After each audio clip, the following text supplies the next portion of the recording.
It's a clash of the Titans. Derrick Henry still going. No, not those Titans. They'll be in Jacksonville next week. Start the game. Bolles will receive. Trinity Christian, defending state champs, 5-0. Let's go, we did it, state champ! The Bolles School, back-to-back state runner-up, 5-0. There is no shortage of history between these two. Unbelievable. What a great football game, huh? Let's add another chapter tonight. They're tapping out. They're tapping out. Hey, lay him down. On the Friday Night Blitz. This is Action Sports Jack's Friday Night Blitz, sponsored by Whataburger, just like you like it. Got all 11 dudes expect the ball, man. All right, hey, front line, if it's coming hot, let it go to the back line and pick somebody up. Two legitimate title contenders in their respective classifications facing off tonight. Conquerors, Bulldogs, a game that's been circled since the day the schedules came out. That is a lot of hype to live up to. Yeah, it certainly is, but we'll see how that goes. Worthy of it. Hello, welcome to Friday Night Blitz. Yeah, the headliner is a big one. This is a night full of really good games across the area and important games in some district play. I'm Brett Martineau alongside Stuart Weber. Yeah, you mentioned it. We're jumping back into district play for most of our larger schools and a good chance to separate your team from the competition as the calendar makes the turn for October. Remember, November means playoffs, so we're just cruising right through this That's season. 4 weeks away. It certainly is. Before we get to those big district games, though, let's check out the main event, our game of the week. The Game of the Week, sponsored by Whataburger. It's Matt Toblin and the Bulldogs hosting fellow Titan Trinity Christian. First highlight of the game comes on the defensive side of the ball. Cameron Anderson snatches the pick. Conquerors taking over on offense. Knee was down, so that's where they take over. But nothing doing for that offense. Fourth down, Conquerors in punt formation. It is blocked. Patrick Menk comes up with the big play on special teams. So offense, what do? You give it to Frew. Cade Frew scoots along the left side into the end zone for the touchdown, and that would open the scoring. Second quarter, it worked so well, let's do it again. This time, stretch run to the right, and that's 2 for Frew. So many things rhyme with Frew. Bulldogs leading 14-0. There you go. Second half, same plan. Give it to Frew. 3 touchdowns on the night for the senior running back. Bolles runs away with it, 35-0 over the formerly undefeated Trinity Christian Conquerors. Marcel Robinson was on hand. He gives his thoughts on this one-sided affair. Well, guys, I failed, sort of, kind of. I mean, I stepped in here thinking that we had 5-0 Trinity Christian versus 5-0 Bolles Bulldogs coming in here. The clash of the Titans, 2 undefeated. Whose O is about to go? Well, that's going to be the Bolles Bulldogs coming out of here with a convincing 35-0 win over Trinity Christian. And to be honest, a surprising game. I mean, the Bolles Bulldogs were in control of this game from start to finish. They come out. Cade Frew, what a game for this guy. 3 touchdowns on the night. Should have had 4.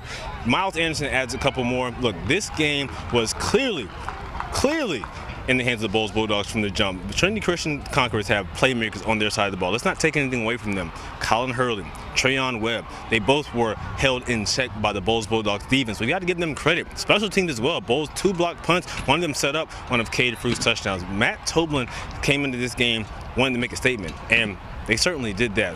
As for the Trinity Christian side of the ball, it just looked like they just couldn't get out of sorts and really get out of their own way. Colin Hurley ran for his life mainly the entire game. He got sacked a couple times, lost a fumble. You could tell that the energy was clearly on the Bolles side of the stadium. As for Trinity Christian, all of their goals are still right ahead of them. This is just one loss. It's a very big loss, to say the least. Of course, them coming in here wanting to face the Bolles Bulldogs, especially after their defeat in 2020. For now, that's the story here at the Bolles School. Marcel Robinson, Action Sports Jacks.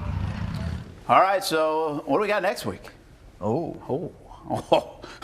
I've been to this one a couple times now. Yeah. Columbia and Riverside, and it's usually terrific. Riverside's usually is the key word there, because Trinity Bulls is usually terrific too. Yeah, usually. You never know what you're going to get, but that's next week, week 7. Look forward to that. Hey, this could be a game of the week, right? Mandarin, fresh off a thrilling win, the game of the week 7 days ago, visiting unbeaten CREEKSIDE, and homecoming at CREEKSIDE, starting the second half. Mustangs up 16-7. Here come the Knights. Check it out. Jacob Denny finds wide open running back Nicholas Williams, dodges through a herd of Mustangs, gets inches away from the goal line. Can you have a herd of Mustangs? Not sure. I don't either. I don't. We just made it up. Very next play, Denny to his running back, Preston Stroh. This guy knows how to get in the end zone. Gets a lot of them. CREEKSIDE holds Mandarin scoreless in the second half, rallies to win 20-16. They remain undefeated. A team of horses. Team of Mustangs. All right, same district, Sandalwood and Oakleaf. There are no easy games in 1-8A. We didn't even mention Bartram Trail, by the way. They're off tonight. Tied up at 14, start of the third. First drive for Sandalwood. How about a one-play, 80-yard drive? That's good when you're that work for you? Camera person. Yep, Jordan Bean takes it to the house, 21-14 Saints. Oakleaf, though, knows how to respond. They got their own running back, Mike Brannon. He'll push his way into the end zone, 21-21. After a Sandalwood 3-and-out, Oakleaf takes the ball. How about Devin Outlaw? This is a big 40-yard run right down the middle of the field. Doesn't score, but he did set up Brannon, who retook the lead 28-21. Sandalwood, they got a QB who can run. That's good. Chris Calhoun, look at this play of the game. Calhoun in the pocket, avoiding the sack, goes on the run, finds a path, breaks another tackle, crosses the goal line. That's a touchdown. But a missed extra point and a missed field goal at the end allow Oakleaf to hold on 28-27. Let's hear from head coach Frank Garris of the Oakleaf Knights. Proud of our guys for playing every snap. Our best effort was when we needed it the most. Even there on the field goal block, we don't block it, but I think we made them rush it to where luckily they missed it, you know. So being able to win the game is great, but we're going into our bye week with a lot of things to work on. But the best thing is we're still undefeated in the district. They got pressure off that left side on that field goal. You saw that final play. Mandarin, Bartram Trail, Creekside. Next 3 games for Oakleaf. We're just talking to him. That is tough. We just talked to him on the Blitz scoreboard show on ESPN 690 moments ago, and we said, who makes your schedule, Coach? I mean, it is a tough schedule. He does, by the way. Yeah. But a big win for Oakleaf nonetheless. Listen to the Blitz scoreboard show. We showed you that game live as it finished on Facebook, YouTube, Twitter, and Twitch. And, of course, you can list all the scores, get the reaction. Coach Kevin Sullivan, myself, the entire Action Sports Jacks team, every Friday night, 9 until 10:30. I was watching in the office, so I could see the end while I was editing highlights. It was great. That's terrific. Cool. Here's Let's go, Forster! Let's go! Yeah, the clash. Let's get excited. Rains on the campus at Terry Parker. How about first play of the game? Back to pass. Oh, no. There's Damani Dent, ladies and gentlemen. That is a pick 6. Takes it the other way. That's a good way to start the first half. I always hate when they score the first play because I'm usually late. Oh, well, I'm not, so I got it. Rains now, 4th down later in the quarter. Great pass for Sean Latimer. Kareem Burke sets up the Vikings, but they'd come away with no points. So, time for your reminder, football's not a sport for the faint of heart. Tyrek Walker to Thomas Smith, and look out. Wow. There's a collision right there. Smith, though, pops right back up, says first down. By the way, they got 15 extra yards for that hit. That was deemed to be not good. Yeah, but they would fumble it away, and then Rains turns it into points. Latimer keep it around the right end, weaves through traffic. 7-6 at that point. The Vikings win a defensive battle, and a good one. We expected it to be. 13-9, Rains gets it done. Yeah, that's a big win. The sun setting in the backyard. Riverside High School hosting Englewood. Generals host our game of the week next week. Alvin Gibson early in this one, making it look easy. Found a hole in the right side. Now it's just a matter of end zone or not. Can't outrun them all, though. And he gets denied, pushed out of bounds. Moments later, he walked in 6-0, Riverside on top. This looked like it could be over quick. I've watched Englewood, though, the last couple weeks. They play hard. How about this play? Deep pass bounces around into the hands of the Rams. Okay. Jalen Scarver is an inadvertent whistle there. He not only picked it off, Jalen returns it a good distance. And that would set up the Rams in good shape when he finally runs out of gas. Terrence Ford, he's number 14. Launches a beautiful ball in the right corner of the end zone. Falls in the lap of Amori Hampton. Touchdown Rams. Celebrate quarterback. Hey, you don't want to leap? Okay, you do. Hey, they're having fun and playing tough. I like this call, Stuart. Watch this play. Ready? Englewood tries to steal a possession on the onside kick. While everyone is waiting for it to go 10 yards, Lawrence Neelums says, hey, fellas, I'm going this way. Boy. Despite a good hustle play at the end by Englewood, Lawrence gets in there for the return touchdown. Riverside would go on to win it 42-18.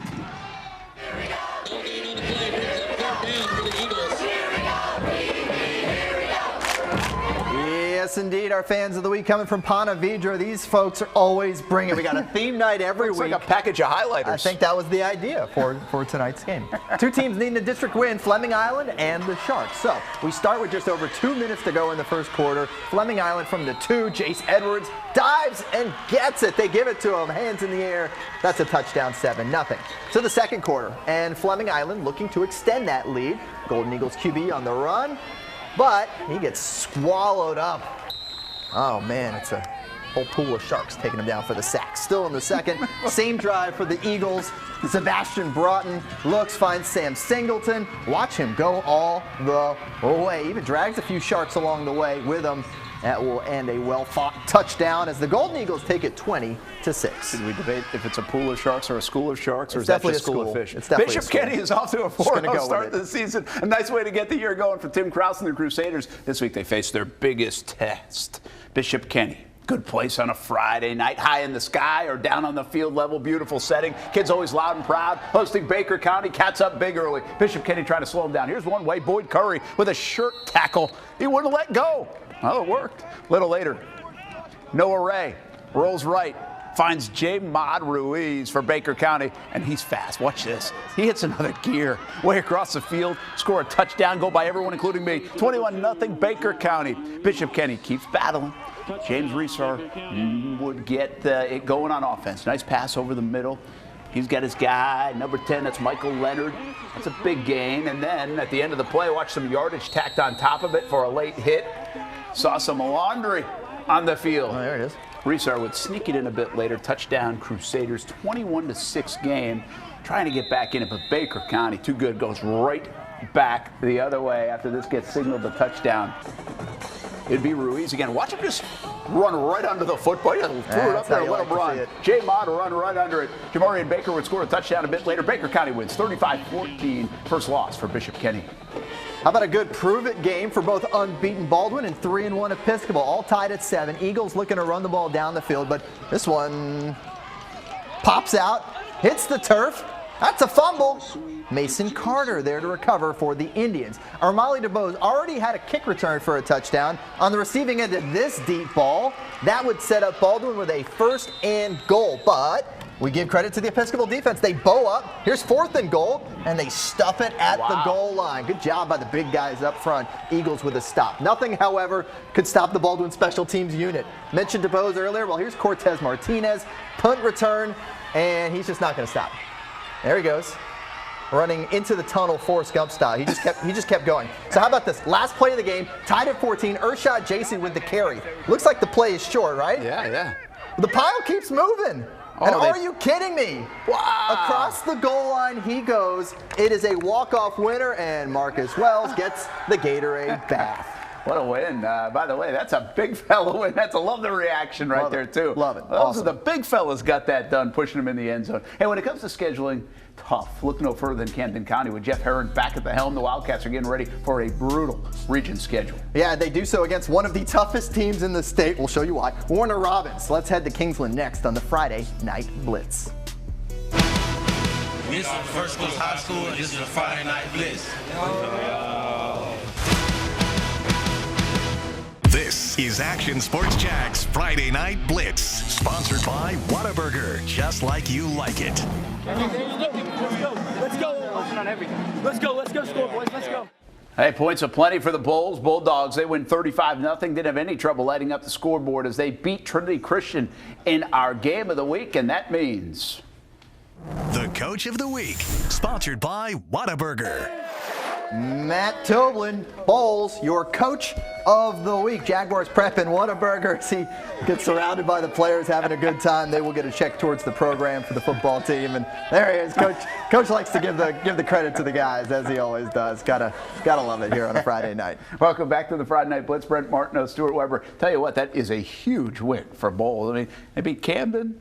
I'm sorry, Camden. They beat Columbia. Yep. They beat UC last week, shut them out. They beat Trinity big. They're really good. It's a schedule littered with state-ranked opponents, not for Bolles, but last week Camden County falling by 3 to the second-ranked team in the state of Georgia's Class 5A. What do they do this week? Well, they play number 1 in 5A, and that would be Warner Robins, who, by the way, 2 of 3 games that they're going to play in region action later on this month, you guessed it, ranked opponents, Lowndes and Colquitt County. So they're getting ready for these really tough games. So first up, the 5-0 Demons from Warner Robins right outside of Macon. And folks, it wasn't pretty if you're a fan of Camden County. A lot of points in this game. There was a lot of points in this game, and as you can see right there, Frederick Perry takes it the whole way. Wildcats last second of the second quarter. Gray Loden with a bomb. Wide open Deontay Cole brought down inside the 10, but the field goal would be good, so they got 3 points out of it. Third quarter, Demons take over. Kristen Lane, lots of time in the pocket to Davion Walker in the end zone, and Warner Robbins, 77 to 34. 77 points. 77. They are really, really good. That's, yeah, I would say so. Suffice to say. Hey, SSAC action tonight. Bishop SNYDER won a state title last year. Good one with Christ Church tonight. It's all Eagles in the first half. Chase Wellman gets the handoff, just finds an open space and runs until he's tackled. Will he be tackled? Well, that's a saving tackle at the 10-yard line. Sets up this QB, Miles Goodlow, finds Caleb Taylor Birch in the end zone for the touchdown. 7-0.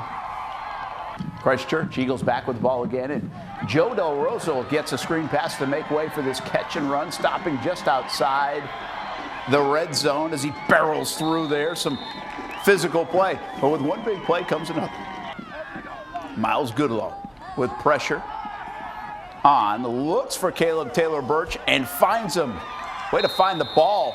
I made it 14-0 at the end of the first half. We'll get you a final score from this one. So we mentioned the Tennessee Titans in the open to the show tonight. They're coming to town next week, which means the pride of Yulee High School will be back to continue tormenting his hometown team. Tonight, the alma mater of Derrick Henry playing host to Ribault, and congrats to Annalie McPhillamy. She just got into the FHSAA Hall of Fame for officiating the White Hat tonight, working in Yulee, where Chris Turner, he'll pass to Zachary Drawdy. Ball pops out at the sideline, ruled complete inside the 10. So Jergati Wilcox, he's been player of the week this year, finishes it up, bashing it into a crowd and into the end zone. PAT, though, blocked. Trojans with a response. Nick Jones deep to Calvin Gilbert Jr. in double coverage. He gets brought down inside the 10-yard line. So Sincere Cohen will finish it off. He goes right up the middle for the touchdown. 7-6 Ribault, but Yulee gets a 21-14 win. All season long, we've been behind the scenes as the Tocoi Creek Toros go from a group of student athletes coming together for the first time to a high school football team that is ready to finally take the field. Tonight, it's the Kickoff Classic, a first time in uniform and a first chance for the Toro community to pack the stands and cheer on their team. It's like, hey, this is the way it is. You got to be able to adjust, and that's been the neatest thing about our kids. They've been able to adjust. They don't complain because they don't know, and they've been awesome. With the Toros' home field still under construction, the season starts at St. Augustine High School. It is high school football now. It's tough guys, physical guys that want to get after it. It's all I'm looking for today. Like I told you guys before, all I'm looking for is guys that want to get after it. Go! Go! You probably have 6 guys on that football program that actually played on a Friday night. Everybody else played JV, okay, and a lot haven't played. So it was new for everybody. Yo, boys, hit somebody! Hit somebody! Let's go, kick off! New for the crowd, too, who came out in droves to support their new school. We were max ticket sales today, and everything, you know, when you look at the stands, I mean, there's the proof. You know, our community they're so excited for this. It's just the beginning for the Tocoi Creek Toros. The crowd was great. You know, our support, was awesome. So it was cool. It was cool.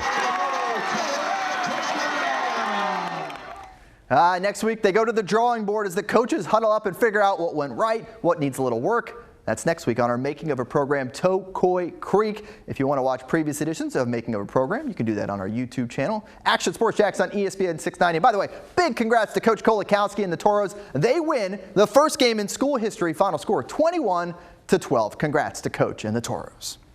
Well, we showed you Riverside earlier tonight. They host this team in our game of the week. 1 week from now, the Columbia Tigers hosting Westside. About a hot start right out of the gate. First play for the Tigers. Jace Hosky takes the pitch around the outside, 80 yards to the house. Nobody's going to catch him. Puts Columbia up 6-0. Early in the second, Columbia's Cade Jackson looking to throw. And, that's a big fella. Interception. Aaron Dembo runs it back for Westside's first points. I mean, that's a memorable moment for that young man. Coach with their hands in the air. Tigers would go on to win 27-9. Again, game of the week, Columbia Riverside next week. Okay, more to come on the Blitz, including the play of the day. And a look back at a former Blitzer running away from the competition on Saturdays. That is next. We're the Providence Stallions, and this is the Friday Night Blitz. This is Action Sports Jax Friday Night Blitz, sponsored by Whataburger, just like you like it. Winning the state championship at MetLife Stadium my senior year. We played in like a thunderstorm, so it was like super watery, super wet. But we ended up getting the win. Had like 3 sacks. I was sick for like 3 weeks right after that game, and I didn't know if I could make it. Josh Allen with he did make it, by the way. He did make it. Just he for the certainly record. did as a 7th overall pick of the Jacksonville Jaguars. Make sure you watch Action Sports Jax Primetime. We'll talk a lot of Jags, of course, coming off that loss last night, but all the rest of the world in sports with the Jags off on Sunday, 10:30 on Fox 30, 11:30 on CBS 47. Sims. There he goes. Jeff Sims to the end zone. Another Georgia Tech touchdown. And if you missed it last week, former Blitz star Jeff Sims ran all over the UNC Tar Heels. 3 touchdown runs, including that 50-yarder you just saw. He also threw into the end zone. That was a beauty of a pass. Love seeing the former Blitzers showing off on Saturdays. Another great SEC Tonight Show ready to go for tomorrow after the conclusion of Ole Miss Alabama. We'll have in-game updates from Lexington. Gators facing off against Kentucky. Georgia Bulldogs got a nooner against fellow top 10 team Arkansas. Sounds weird to say, but it's true. Number 2 versus number 8. Plus, can Florida State get their first win? We should have some live reaction from Mike Norvell in the show. How about our play of the week? Yeah, we go back to that Sandalwood-Oakleaf game. Sandalwood down a touchdown. Look at Chris Calhoun. I mean, willing himself to the end zone, hurdles a guy, making a cut like in midair, and then ends up in the end zone. Now listen, they'd miss the extra point in a late field goal, but Chris Calhoun is a fantastic player. Put the Saints on his back, gave him a chance tonight. That's the play of the week. The Player of the Week, sponsored by Whataburger. Yeah, we want you to vote for our Player of the Week all weekend long. We'll get the 4 new candidates up a little later on this evening. How about Isaiah Shevchuk from Oakleaf? He was your winner 1 week ago and honored by the Jacksonville Jaguars and Whataburger. Yeah, and Oakleaf got the win by 1 tonight.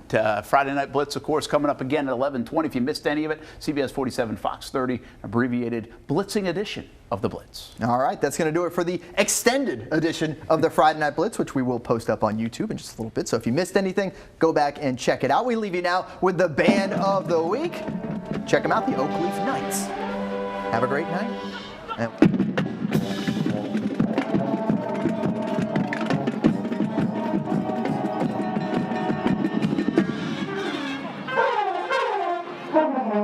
Thanks for watching Action Sports Jax Friday Night Blitz, sponsored by Whataburger, just like you like it. Action Sports Jax Primetime, Saturday at 10:30 on Fox 30.